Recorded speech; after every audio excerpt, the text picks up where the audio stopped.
Aadhaar update పై good news. ఇక నుంచి పిల్లల ఆధార్ అప్డేట్ ఫ్రీగా అందించనున్నట్లుగా కేంద్రం ప్రకటించింది. ఆధార్ బయోమెట్రిక్ అప్డేషన్ సేవను 5 నుంచి 17 ఏళ్లలోపు వయసున్న పిల్లలకు ఏడాది పాటు ఉచితంగా అందిస్తున్నట్లుగా కేంద్ర ఎలక్ట్రానిక్స్ ఐటీ శాఖ ఒక ప్రకటనలో తెలిపింది. దీనివల్ల 6 కోట్ల మందికి పైగా పిల్లలకు ప్రయోజనం.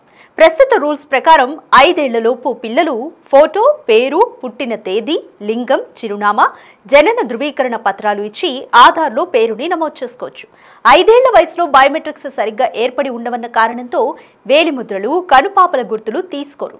ఇలాంటి పిల్లలు 5 ఏళ్లు నిండిన తర్వాత ఒకసారి 15 ఏళ్లకు చేరుకున్న తర్వాత మరోసారి తప్పనిసరిగా బయోమెట్రిక్స్ ను అప్డేట్ చేయాల్సి ఉంటుంది. అందువల్ల ఏడాది పాటు 5 నుంచి 17 ఏళ్ల మధ్య వయసున్న పిల్లలందరికీ కూడా ఈ సేవలను ఉచితంగా అందించాలని నిర్ణయించినట్లుగా కేంద్ర ప్రభుత్వం తెలిపింది.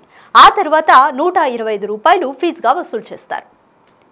బయోమెట్రిక్స్ ని అప్డేట్ చేసుకోవడం వల్ల పాఠశాలల ప్రవేశాలు, ప్రవేశ పరీక్షల రిజిస్ట్రేషన్, స్కాలర్షిప్ ప్రయోజనాలు, వివిధ పథకాల ద్వారా అందే డీబీటీలు పొందడానికి వీలుగా ఉంటుందని పేర్కొంది. అందువల్ల పేరెంట్స్ వెంటనే ఈ వయసు పిల్లల బయోమెట్రిక్స్ అప్డేషన్ చేయించాలంటూ కేంద్ర ప్రభుత్వం కోరింది.